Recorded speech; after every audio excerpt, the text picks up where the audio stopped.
Option D को देख के जे और के। तो स्टूडेंट्स ऑप्शन ए को देख के बीच में कौन सा अल्फ़ाबेट मिस है? B.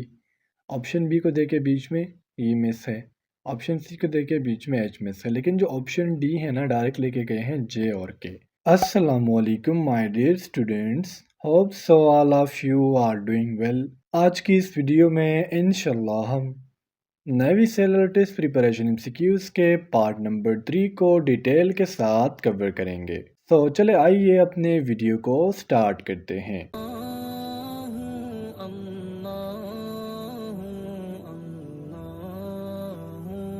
First MCQ is which one is different from the rest? और ये स्टेटमेंट आपको कुछ यूं भी दिया जा सकता है, which of the following is different from the rest, और चूज ऑड मैन आउट। और इस स्टेटमेंट का मतलब ये होता है कि हमें जो 4 ऑप्शंस दिए होते हैं, इस 4 ऑप्शन में डिफरेंट ऑप्शन कौन सा होता है। So here the correct option is option A, mean adult. अब यहाँ पर एडल्ट इसलिए डिफरेंट है, अगर हम न्यू बॉर्न की बात करें, इन्फेंट की बात करें या बेबी की बात करें, तो ये सारे के सारे क्या हैं, ये नाबालिग है। लेकिन अगर हम एडल्ट की बात करें, इट्स मीन कि ये एक बालिग है। तो दैट्स वाई जो एडल्ट हैं यहाँ पर डिफरेंट है। MCQ number 2 is Ahmad bought a book of 75 rupees and sold it of 90 rupees. Find the percentage of profit. Ahmad ने एक बुक खरीदी है कितने के? 75 रुपीज़ की, और फिर इसने ये जो बुक थी ये बेची है 90 रुपीज़ की। तो हमने जो प्रॉफिट कमाया है, नहीं अहमद ने जो प्रॉफिट कमाया है उसका हमने क्या परसेंटेज फाइंड आउट करना है। तो फर्स्ट ऑफ ऑल स्टूडेंट्स, आपको प्रॉफिट का पता होना चाहिए कि अहमद ने टोटल प्रॉफिट कितना कमाया था। तो देखिए, प्रॉफिट के लिए जो फॉर्मूला है मैं साइड पर ऐड भी कर दूंगा और यहाँ पर भी बता देता हूँ कि हमारे पास जो सेल प्राइस होता है, ठीक है, जितने का उसने बुक बेचा है, माइनस कॉस्ट प्राइस जितने का उसने बुक लिया था। सेल प्राइस कितना है? सेल प्राइस उसने बेची है 90 रुपीज की बुक बेची है, ठीक है, और कॉस्ट प्राइस कितना है? वो है 75 रुपीज। तो जब आप 90 में से 75 को माइनस करोगे तो आपके पास प्रॉफिट आ जाएगा 15 रुपीज का। इट्स मीन कि अहमद ने कितना मुनाफा कमाया है? वो है 15 रुपीज का। अब यहाँ पर हमसे पूछा जा रहा है कि हमने परसेंटेज फाइंड आउट करनी है। तो अब 15 को हम क्या करेंगे? परसेंटेज में कन्वर्ट करेंगे। तो जब भी आपने प्रॉफिट का परसेंटेज फाइंड आउट करना हो ना, तो आपने प्रॉफिट यानी जितना आपने पैसे कमाए हैं डिवाइडेड बाय कॉस्ट प्राइस जितनी कि आपने बुक ली थी वो हो जाएंगी 75, और इसको मल्टीप्लाई कर ले 100 से। तो जब आप 15 को 75 से डिवाइड करोगे तो हमारे पास आ जाएगा 0.2, और अगर इसको हम 100 से मल्टीप्लाई करेंगे तो हमारे पास आ जाएगा 20। तो इट्स मीन कि अहमद ने कितना प्रॉफिट कमाया? वो है 20%. MCQ number 3 is first Governor General of Pakistan is. So the first Governor General of Pakistan is known as Qaid-e-Azam Muhammad Ali Jinnah. Liaquat Ali Khan is the first President of Pakistan, while Iskandar Mirza is the first Prime Minister of Pakistan. MCQ number 4 is second longest river of the world is. So students, आपको पता है कि दुनिया में जो सबसे बड़ा river है वो है Nile river. You have to remember this. The longest river of the world is known as Nile river, while the second longest river of the world is known as Amazon River. If we talk about Yangtze River, so it is the longest river in Asia. And SQ number 5 is longest surah of the Holy Quran is. So the longest surah of the Holy Quran is known as Surah Al-Baqarah. सूरह अल बकरा कुरान मजीद की second number सूरह है, ठीक है, और इसमें around about 286 जो हैं वो वर्सेस हैं। अगर हम कुरान मजीद की सबसे छोटी सूरह की बात करें तो वो सूरह अल कौसर है। कुरान मजीद की उस सूरह की बात करें जो बिस्मिल्लाह के बगैर स्टार्ट होती हैं तो वो सूरह अल तौबा है, और कुरान मजीद की वो सूरह जिसमें बिस्मिल्लाह 2 दफ़ा है वो सूरह अल नमल है। इसके अलावा कुरान मजीद में टोटल नंबर ऑफ पारा 30, रुकू 5, 40 वर्सेस 6666 और सजदे 14 है। Q number 6 is flag of Pakistan was designed by. The flag of Pakistan is designed by Amiruddin Kidwai, और कायद-ए-आज़म मोहम्मद अली जिन्ना ने पाकिस्तान को आज़ाद किया था।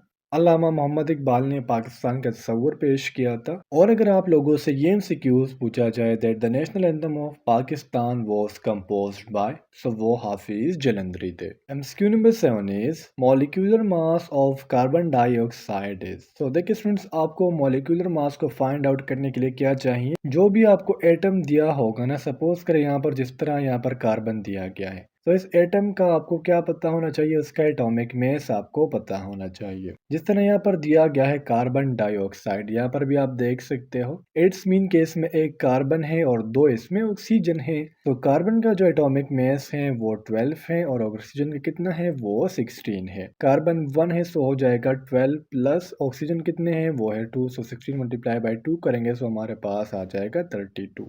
तो जब 12 प्लस 32 करेंगे तो हमारे पास आंसर आ जाएगा 44 gram. Mean 1 mole of carbon dioxide is equal to 44 gram. MCQ number 8 is national clothes of Pakistan is, so the national clothes of Pakistan is known as shalwar kameez. इसके अलावा पाकिस्तान की जो नेशनल स्पोर्ट्स है वो हॉकी है और पाकिस्तान की जो नेशनल ट्री है वो देवदार है। पाकिस्तान का नेशनल एनिमल वो मारहोर और नेशनल बर्ड जो है वो चकोर है। MCQ number 9 is 25% of 48 is, तो देखिए स्टूडेंट, जब भी हमने परसेंटेज को फाइंड आउट करना हो तो परसेंट की जगह हम लगाते हैं 100। Okay, you have to remember this. तो ये हो जाएगा 25 डिवाइडेड बाय 100 और ऑफ की जगह आ जाएगा मल्टीप्लिकेशन और 48 अपनी जगह आ जाएगा। जब आप 25 को 100 से डिवाइड करोगे तो हमारे पास आ जाएगा 0.25 और जब आप इसको 48 के साथ मल्टीप्लाई करोगे तो हमारे पास आंसर आ जाएगा 12। MCQ number 10 is border length between India and Pakistan is, यानी पाकिस्तान और इंडिया के दरमियान जो बॉर्डर है उसकी टोटल लेंथ कितनी है। So here the correct option is option A, mean 3323 kilometres. और अगर इसे आप माइल्स में लिखना चाहें तो माइल्स में राउंड अबाउट 2665 माइल्स बनती हैं। इस तरह जो 2640 किलोमीटर्स है ना, ये पाकिस्तान का बॉर्डर लेंथ है with Afghanistan, while 523 kilometre is the border length between China and Pakistan. इसके अलावा आपको बॉर्डर के नेम का पता होना चाहिए जो इंडिया और पाकिस्तान के दरमियान बॉर्डर है। ओके, इसे हम रेड क्लिप लाइन कहेंगे। जो अफगानिस्तान और पाकिस्तान के दरमियान बॉर्डर है उसका नाम है डिवरेंट लाइन और पाकिस्तान और चाइना के दरमियान जो बॉर्डर है वो है Khunjerab pass. MCQ number 11 is Pakistan got his first constitution in, तो कॉन्स्टिट्यूशन होता क्या है? ऐसे सेट ऑफ रूल्स जिस पर एक कंट्री चलती है इसे हम नाम देते हैं कॉन्स्टिट्यूशन का। और पाकिस्तान को अपना पहला कॉन्स्टिट्यूशन मिला था 1956 में। 27 फरवरी 1956 को ये जो कॉन्स्टिट्यूशन था ये पेश किया गया था और 23 मार्च को जो है ये कानून जो है यानी जो कॉन्स्टिट्यूशन है ये इन्फोर्स किया गया था। और रिसेंटली पाकिस्तान में 1973 का कॉन्स्टिट्यूशन जो है वो चल रहा है। MCQ number 12 is Who won the Nobel Prize in Asia for the first time? तो एशिया में सबसे पहले जो है जिसने नोबेल प्राइज हासिल किया था वो था रविंद्रनाथ टैगोर। और the first Pakistani who receive Nobel prize is known as doctor Abdul Salam. ठीक है, शुरू में अब तो मलाला यूसुफजई को भी मिला हुआ है, लेकिन डॉक्टर अब्दुल सलाम को फॉर द फर्स्ट टाइम 1979 में नोबेल प्राइज मिला था और उस टाइम पर किसी भी पाकिस्तानी को नोबेल प्राइज नहीं मिला था। डॉक्टर अब्दुल सलाम को जो है ये नोबेल प्राइज मिला था फिजिक्स में। ओके, इन्होंने चूंकि पाकिस्तान की जो पेस्को है ना, जो स्पेस एजेंसी है, उसकी बुनियाद रखी थी, सो दैट्स व्हाई इनको नोबेल प्राइज दिया गया। 13 is national sports of Pakistan is, तो as I told you in the previous MCQs, Pakistan का जो नेशनल स्पोर्ट्स है वो है hockey. MCQ number 14 is which one is different from others. तो स्टूडेंट देखिए, अगर हमें कोई पर्ल के नेम दिए गए हों तो वहाँ पर हम जान लेते हैं कि डिफरेंट कौन सा है, या अगर हमें डिफरेंट जो है वो इंजन्स दिए गए हों तो वहाँ पर हम जान लेते हैं कि डिफरेंट कौन सा है। अब इसमें हमें पता कैसे लगेगा कि कौन सा डिफरेंट है। तो ऑप्शन ए को देख के A B C, option B को देख के D E F, option C को देख के G H I, option D को देख के जे और के। तो स्टूडेंट्स ऑप्शन ए को देख के बीच में कौन सा अल्फ़ाबेट मिस है? बी। ऑप्शन बी को देख के बीच में ई मिस है। ऑप्शन सी को देख के बीच में एच मिस है, लेकिन जो ऑप्शन डी है ना डायरेक्ट लेके गए हैं जे और के। सो दैट्स वाई जो ऑप्शन डी है यहाँ पर डिफरेंट है। MCQ number 15 is if Muslim is to masjid then Christian is to, तो मुसलमान जो है इबादत के लिए जाते हैं मस्जिद में और क्रिश्चियन जाते हैं। तो स्टूडेंट्स ये थे आप लोगों के आज के नेवी के कुछ इंपॉर्टेंट एमसीक्यूज। होप्स सो आपको तमाम एमसीक्यूज क्लियर हुए होंगे। नेक्स्ट वीडियो में मिलते हैं। अल्लाह हाफिज़।